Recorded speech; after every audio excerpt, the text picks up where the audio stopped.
nk'ibihe bicuruzwa mwoherereza abantu i Kigali?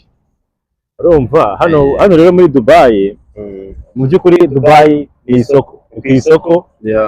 Dubai ni isoko, ni umujyi w'ubucuruzi, aho basohokera gusa no gutembera. Hari ikindi gice cy'ibicuruzwa bitandukanye. Hano mu bintu twohereza i Kigali harimo ibikoresho bya elegitoronike, imyenda y'ubwoko bwose, amapiyesi y'imodoka, imodoka ubwayo, amamoto. Twebwe tukwereka igiciro kiri ku isoko, wowe uduhemba ku ruhande. Ntabwo twebwe kubwira ngo ikintu ngo kigura ngo 500 by'amanyarwanda kandi kigura 200. Oya, yewe nkugira ku isoko bakwereka igiciro nkuko kimeze exactly. Wowe nk'umuntu tuba twaganira ukambwira uti ngewe imba cyaka ikintu kiniki, wowe ndaguhemba gutya. Nuko nkuko dukorana n'abantu, nta busuma burimo, nta bwesoro burimo. What's up my people, ndacyari Boyingo Bumuntu nk'ubusanzwe, nuko wenda ari muri situation itameze neza, ariko ntabwo nanone waba stuck ku bintu bibi byonyine. Hari byo rekera imana ukavuga uti nibishaka izabikora. Rero nguko mubibona kuri kamera, ndi kumwe n'umupapa wanje mwabonye mu kiganiro cyatambutse, ndetse no kugeza ubu ngubu uko umbayeho muri Dubai. Nyuma ya situation mwagiye mwumva yambayeho, ni umuvandimwe kabisa w'umunyarwanda. Respect bro, afite umutima mwiza ntigeze mbona ahandi. Akenshi iyo tugeze inaha ubusaga nyine umunyarwanda mugenzi wawe atakwiteza bitewe cyane akazi ukora. Iyo mutari mu nzego zimwe akenshi ntabwo akwiteza bro, akunyuraho nyine ukabona nawe wamukeka ko ari n'undi windi, ushobora kuvuga ati ni Umuethiopia cyangwa se n'undi w'ahandi hantu. Ariko umuvandimwe yaramfashije mu buryo bwose bushoboka bwo yafasha. Ndavuga aho kuba icyo kurya, ni umuvandimwe mubona kuri kamera ubu ngubu. Gusa ntabwo nje kumutaka, ahubwo ni wa muvandimwe ukora akazi ka shipping. Ashipinga, umutuma buri kintu ushaka ko kikugeraho i Kigali rwose akakigushyitsaho kandi mu buryo butagoranye cyane. Reka atangire atwibwira. Big bro, bwira abantu mani bati. Murakoze. Nitwa Migisha Prince. Rero nkuko muvandimwe bivuze, ngera muri Dubai, nkora akazi ko kugura ibintu by'abantu, abafasha nanone kubigeza i Kigali cyangwa se mu zindi ntara zigize u Rwanda. Si ngombwa kuza gufata ibintu byawe i Kigali, ariko muri make ni ukubivana aha ngaha Dubai tubijyana i Kigali. Kuvuga ngo aba ari urugendo rwo gusaba igicuruzwa wowe nk'umuntu uri mu Rwanda ukeneye kugura, hanyuma natwe tukagufasha mu buryo bwo kukikurebera, ukakibona, ukagishima, ukakigura, tukagufasha n'uburyo bwa kabiri bwo kukikugezaho i Kigali mu minsi mikeya, ndetse hari n'igihe biba amasaha iyo byagenze neza. Uretse ko muri no minsi muzi situation iri muri zino Gulf countries, hano tuba muri no minsi ntago indege zirimo kugenda nk'uko bisanzwe. Niyo mpamvu rero nari mvuze gutyo ngo ntabwo bikiri nka mbere, ntabwo byihuta cyane nk'uko iminsi byari bisanzwe bimeze, ariko akazi karacyakorwa rero umunsi ku wundi, nta kibazo pe. Urumva muri introduction atubwiye ati we yohereza abantu ibintu byabo. Gura ikintu icyo ari cyo cyose ushaka hano Dubai, Migisha akaba yagufasha rwose kikakugeraho i Kigali. Mwumvikana uburyo bwa payment, wenda muraza kugira mwe mubaza byinshi, ko turaza gushyira na nimero yiwe muri description. Turaza kwipininga, umwandikire umubaze buri kintu cyose, kuko nibyo aho asanzwe akora hano muri UAE. Big man, nagira nk'ikibazo ngenda nkubariza wenda abadukurikiye bashobora kuza kukubaza ati ni nk'ibihe bicuruzwa mwoherereza abantu i Kigali? Urumva hano rero muri Dubai, mu by'ukuri Dubai ni isoko, ku isoko. Dubai ni isoko, ni umujyi w'ubucuruzi, aho basohokera gusa no gutembera. Hari ikindi gice cy'ibicuruzwa bitandukanye. Hano mu bintu twohereza i Kigali harimo ibikoresho bya elegitoronike, imyenda y'ubwoko bwose, amapiyesi y'imodoka, imodoka ubwayo, amamoto, ibikoresho by'abana, byaba ibyo kwigiraho, byaba iby'umwana ugiye kuvuka, laptop, ibyo biri mu rwego rwa elegitoronike. Ndavuga ibikoresho umuryango mushyashya ugiye kwitegura umwana, bya bindi abana babatwaramo, ibyo babahekeramo ku gatuza, utwenda tw'abana guhera ku kwezi kumwe kugeza ku mezi nk'icyenda, umwana ukiri mutoya, imyenda y'abantu bakuru, ni muri urwo rwego nyine. Ni ukuvuga ngo ni ibintu byose bitewe n'ikintu ushaka, ariko basically ni ibintu bya elegitoronike, ni amapiyesi y'imodoka, nibyo bakunda kudutuma ari benshi, ndetse na ba bantu bakora umwuga wo kuvanga imiziki, kuko nanjye ari ibintu nakoze kera. Abo bantu ndabafasha cyane, njya mbabona amakontora y'aba DJ, amalaptop aba DJ bakunda gukoresha. Ushobora kuba udafite ubushobozi bwo kugura MacBook yenda nshyashya ya 2021 nka M1 cyangwa se 2020 na kangahe, bagufasha muri bwo kugushakira indi version ariyo ushobora kwifashisha ugacuranga ibintu bikagenda neza. Ibikoresho bya sound system, ama speakers, ama mixer, ama microphone, utu microphone ngutu mubona turi gukoresha, ama lavalier amwe y'abanyamakuru bakoresha, izo kuri stage. Ndetse nubwo ntarabona umuntu uramutse ushaka na sound system yose yuzuye cyangwa se stage yose rubyiniro, ahangaha zirahari rwose, twayikugezaho. Ubu nonaha iminsi mikeya cyane turabikugezaho mu Rwanda rwose nta kibazo.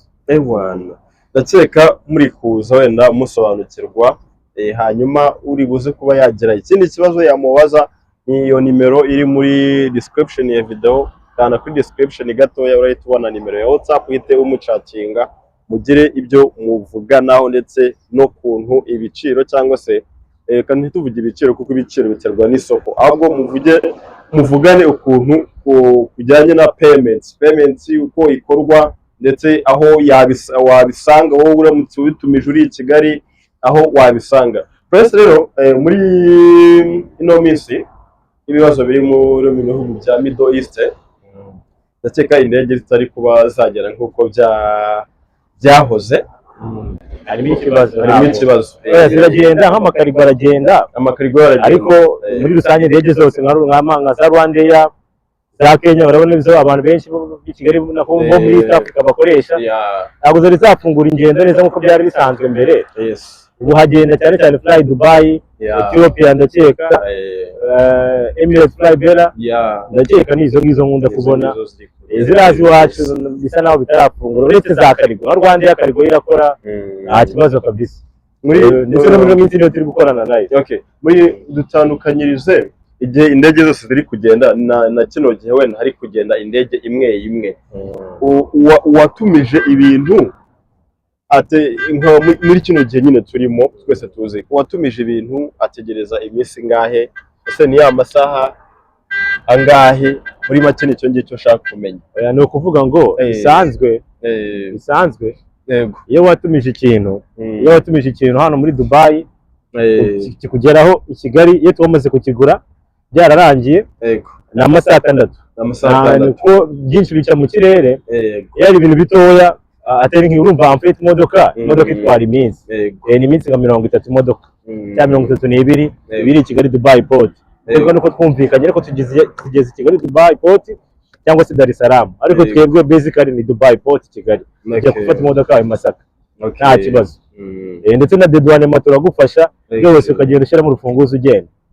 Urumva ni uko nguko bimeze. Naho ibindi misigo isanzwe ubu bisanzwe, indege zifunguye, ibintu bitoya byose bitaremereye, ikintu gishobora kugenda mu ndege ni amasaha 6 yonyine. Ariko muri ino minsi hariho ukuntu twasa nk'abihanganisha abantu n'iki, urumva ingendo ni nkeya, ni ikibazo.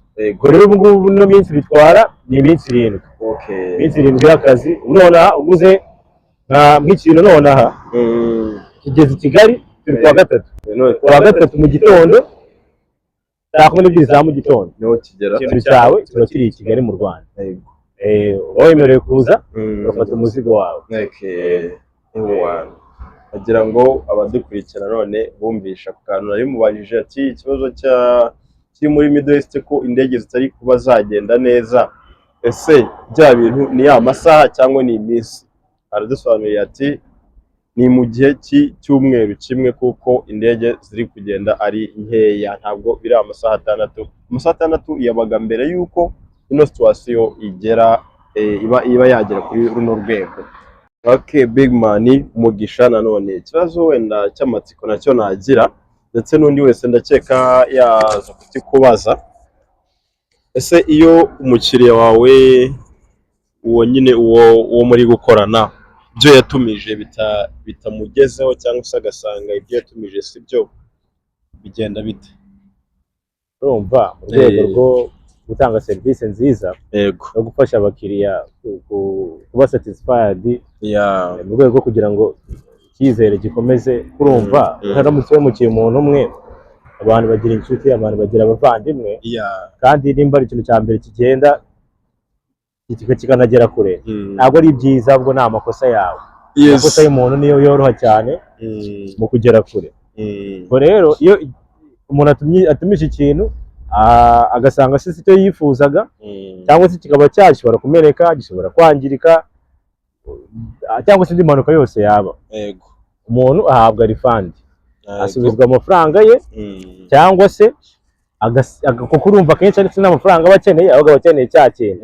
Twebwe twihanganira igihombo, icyo kintu cyacu tukakiguma, nabwo tukamusimburiza ikintu cye, n'ubundi cya kindi yari akeneye akakikamugeraho mu mahoro. Ntabwo umuntu ahura n'igihombo kuko yadutumye ikintu kandi yatwizeye kandi agikeneye.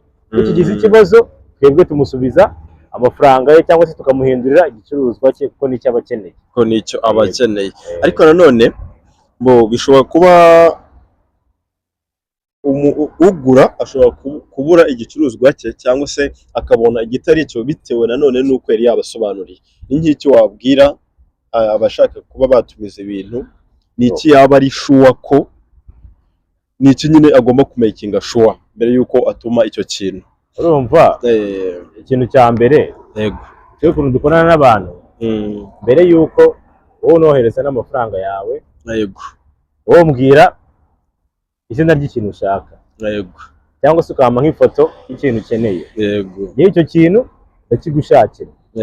Kuko njyewe ntabwo ncuruza, njyewe nta duka ngira, njyewe nta store ngira, njyewe mpuza abacuruza n'abakiriya. Ndi hagati, ndi intersection, hagati y'abo bantu, ngenda bahuza, ndi bridge hagati y'abo ngabo. Ubwo rero akandi kazi nkoramo kandi nakiyo shipping y'icyo kintu kigeza kuri nyiracyo mu mahoro no mu mutekano. Ubwo rero nyoresha iki kintu, nimba ushaka computer, making sure ko menya brand iyo computer ukeneye cyane, amenya specifications zayo, nimba ari MacBook, nimba ari Dell, nimba ari HP, nimba ari RAM runaka, nimba ari processing ingana gutya, screen inches, ibintu byose making sure ko icyo kintu ugiye kukugurira nakweretse amafoto yacyo, nakweretse video, ukamaking sure ko ari cya kintu wowe ukeneye mbere yuko ukigura, mbere yuko wohereza amafaranga yo kukigura. Hanyuma nimba ari imodoka ushaka moteri, hari abantu benshi bafite ikibazo cy'amamodoka i Kigali yabasajije, amamodoka akoresha ikintu cyitwa za turbo, ndabizi bikunda gupfa. Nimba ifite uri kunyumva, abantu bafite imodoka za Pajero za kera z'amajipe, urumva ko ngo ari imodoka zabasajije ngo bagomba kujya gutemesha. Amahirwe aracyahari hano muri Dubai, moteri z'imodoka zirahari, ibintu byose birahari. Amaparishoke y'imodoka, amaretroviseur yabuze i Kigali, amatara, ibifuniko by'intebe, amajanti meza arahari hano.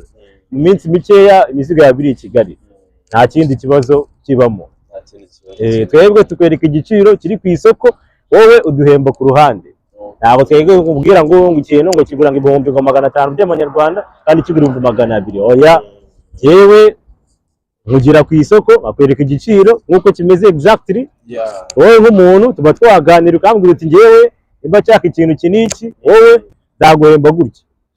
Uko nkuko dukorana n'abantu, nta busuma burimo, nta bwisikoro burimo, oya nta yandi manyanga, kuko ukora amanyanga ntabwo ibintu byawe bitera imbere, ntabwo twebwe turi muri rwa rubyiruko rushaka gukira vuba.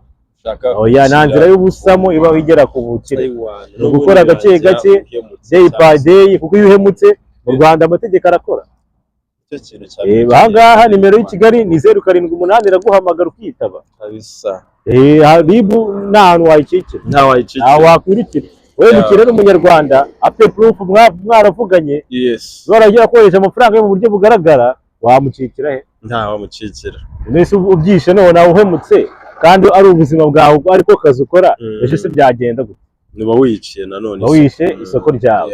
Urwego rwo kugumana abakiriya no kubafata neza, yemekinga ashobora ko ikintu cyawe wantumye ari cyo mwoherereje. Ko ngewe ndi umu IT, nizi ibintu bya IT, yene sijye gusa ngura, ariko ndi umuntu ushishoza kandi bimaze n'iminsi. Ibintu byo kugura ibintu ndabimenyereye, kuko sibyo na hano no muri Europe ngiye nakoze ahantu hitwa muri Pound Shop, ni iduka ahubwo bigwane tukiri naho ngaho. Shaka ko uzatubwira no ku rugendo rwawe rwa Chypre, kuko agize umugisha wo kumenyana nawe, ntazi nyine uwuriwe, ariko byarashimishije kumva ko wabaye Chypre ndetse wanize Chypre, ndetse hakagera n'abantu benshi baba bifuza kujya kwiga Chypre nkanjye. Ubu ngubu ndi kuvuga ati Imana nifasha nkagera i Kigali wenda uzi byambayeho, ndaza kuba nakapurayinga masters wenda muri ibyo bihugu bya Europe, kuko njye hano Dubai ntabwo yambereye neza.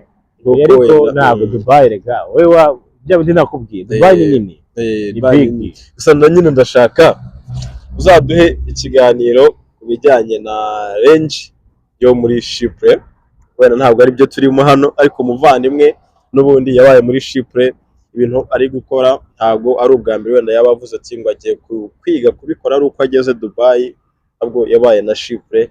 Nabwo azaduha ikiganiro ku bashaka kujya gukomeza amashuri, ndetse atubwe n'amahirwe ari muri Chypre, umuntu wese nyine amahirwe afunguye muri Chypre. Nta kibazo pe, nta kibazo. Turi hano kugira ngo dufashe abantu, nta kintu na kimwe ushobora kugeraho wakigeshejeho. Icya mbere ni ukubana neza n'abandi, ukirinda guhemuka, ukirinda umutima mubi, uri umuntu uca bugufi, wubaha Imana, ibintu birakunda. Muri Chypre nta kibazo pe, niyo mungirira icyizere mukampa umwanya tuzababwira ukuntu bimeze. Ntabwo bigoye.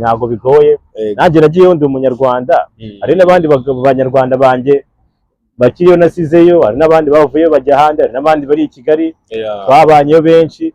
Ubwo rero ugiye kukira twakira nyakubahwa Perezida wa Repubulika Paul Kagame, yaharuye inzira, yaduciriye inzira. Ufite pasiporo yawe wemerewe kujya mu bihugu byinshi rwose, ugasaba viza yawe bakayiguha, kondisiyo zuzuye. Ni amahoro, ufite disipline nziza, ibintu birakunda, byose birakunda. Rero n'umuvandimwe ndamushimiye, yitwa Migisha Prince, akora shipping nk'uko twatangiye tubivuga. Muzajya mumubona kenshi kuri ino YouTube channel, agenda atubwira ibintu bigiye bitandukanye. Nanjye nkomeza kubabwira ati musengere ndebe ukuntu nabona ibyangombwa njyewe ndi kugaruka i Kigali.